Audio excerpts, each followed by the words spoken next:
In 1913, a woman committed a crime. She asked for the right to vote. Her sentence was prison. Her response was a hunger strike. The state answered with force. They strapped her to a chair, forced a tube down her throat, 3 times a day, until her body began to fail. She vomited blood. She could no longer walk. She could no longer swallow. But she refused to surrender. 5 years, 5 arrests, 5 cycles of torture, all for one question that would not die. Are women citizens or crimes? In 1920, she cast her first vote from a wheelchair. This is not a story of protest. This is the price of rights.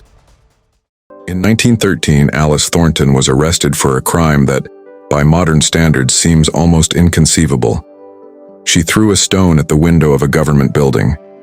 The act itself caused little damage. The message behind it, however, shook the foundations of power. Alice Thornton was demanding a single right, the right for women to vote. At the time, such a demand was considered not merely radical, but dangerous. Women who challenged political exclusion were labeled agitators, criminals, and threats to public order. Thornton was swiftly convicted and sentenced to 6 months in prison. The state believed incarceration would silence her. Instead, it hardened her resolve. Upon entering prison, Alice Thornton began a hunger strike. Hunger strikes were one of the few forms of resistance available to imprisoned suffragettes. By refusing food, they asserted control over their own bodies when every other freedom had been stripped away. To the authorities, however, this act of resistance was intolerable. A woman willing to starve herself for political rights exposed the moral weakness of the system itself. The prison's response was brutal and calculated. Thornton was subjected to force-feeding, a practice now widely recognized as a form of torture. Guards strapped her to a chair using thick leather restraints that immobilized her arms, legs, and torso. A metal instrument was forced between her teeth to pry her jaw open. Through her throat, a rubber tube was pushed down into her stomach. Liquid food was then poured through the tube. This procedure was repeated 3 times a day. The process caused immense physical harm. Alice vomited blood for weeks. Her throat and esophagus were torn and inflamed. The pain was constant, the humiliation deliberate. The objective was not nourishment, it was submission. A rare and haunting image survives from this period. A tin-type photograph showing Alice Thornton restrained in the force-feeding chair, the tube visible at her throat, 4 matrons holding her down.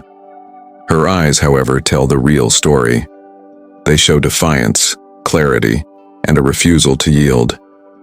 This photograph was secretly smuggled out of the prison by a sympathetic guard. 3 days later, that guard was dismissed from service. The damage to Alice's body was permanent. The repeated force-feeding destroyed her ability to swallow solid food normally. Long after her release, eating remained painful and limited. When she was finally freed after 4 months, her weight had dropped to 73 pounds. She could barely stand, let alone walk. Yet the state had misunderstood her entirely. Physical collapse did not mean surrender. Alice Thornton had not been broken. She had been transformed. Only 6 weeks after her release, Alice Thornton returned to public protest. Her rearrest was swift and unsurprising. What followed was a grim repetition of the same pattern: imprisonment, hunger strike, and force-feeding. The authorities had made their position clear. Resistance would be met with punishment, and punishment would be relentless. Between 1913 and 1918, Alice Thornton endured this cycle 5 times. Each imprisonment left her physically weaker than before. The force-feeding continued to damage her digestive tract, compounding earlier injuries. Medical records from suffragette prisons of the era describe torn esophagi, chronic infections, internal bleeding, and long-term neurological trauma caused by repeated restraint and choking. Alice's suffering followed this pattern precisely. Her body deteriorated, but her political commitment did not. The state's strategy relied on exhaustion. Officials believed that repeated arrests, physical degradation, and public stigma would eventually deter women like Thornton. Instead, these measures exposed the cruelty of the system to an increasingly uneasy public. Reports of force-feeding leaked into newspapers. Photographs and testimonies circulated quietly at first, then more widely. The image of educated, articulate women being tortured for demanding democratic rights unsettled even those who opposed women's suffrage. Alice Thornton became emblematic of this contradiction. She was not violent. She did not call for the overthrow of the state. She asked to participate in it, yet she was treated as an enemy. Her repeated suffering made it impossible to dismiss suffragettes as merely disruptive. The state's response revealed fear, not authority. By the later years of the First World War, public sentiment began to shift. Women were filling factories, hospitals, and administrative roles vacated by men sent to the front. Their contributions made the argument against political participation increasingly indefensible. Against this backdrop, the continued imprisonment and abuse of suffragettes like Thornton appeared not only unjust but irrational. Still, Alice paid a heavy price. Her legs never fully recovered from prolonged malnutrition and physical restraint.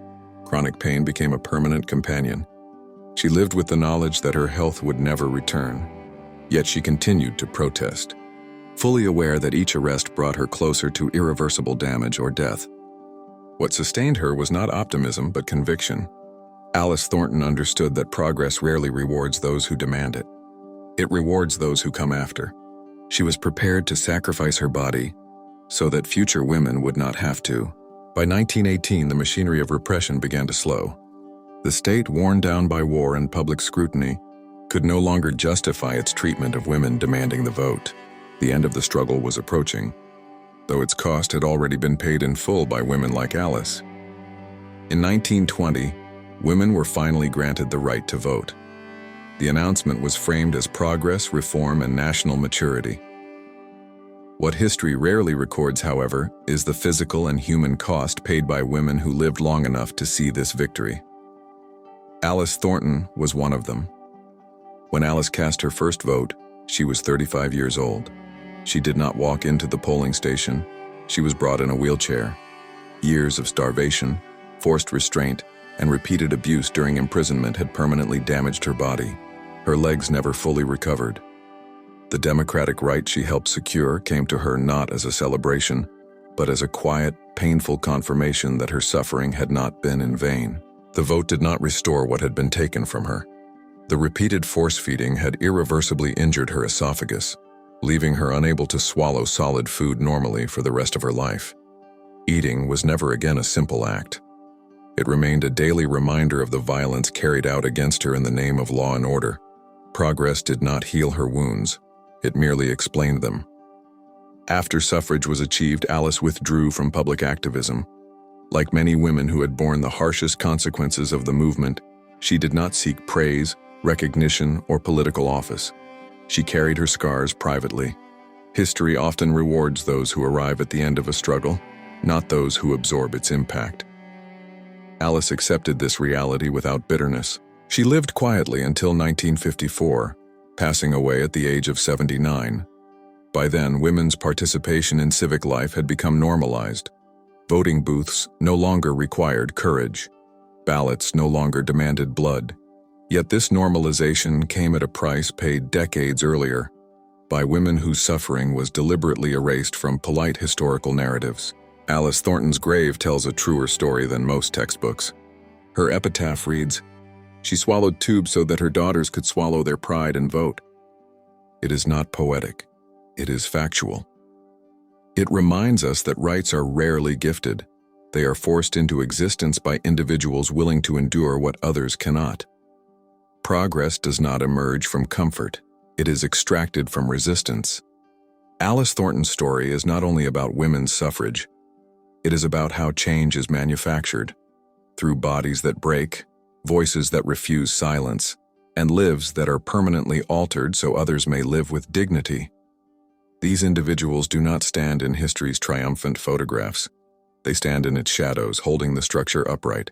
Remembering Alice Thornton is not an act of nostalgia. It is an act of responsibility. Because when the cost of rights is forgotten, those rights become fragile. If this story moved you, challenged you, or taught you something history often hides, like this video, share it, and subscribe. Not for the algorithm, but so stories like Alice Thornton's are not buried again.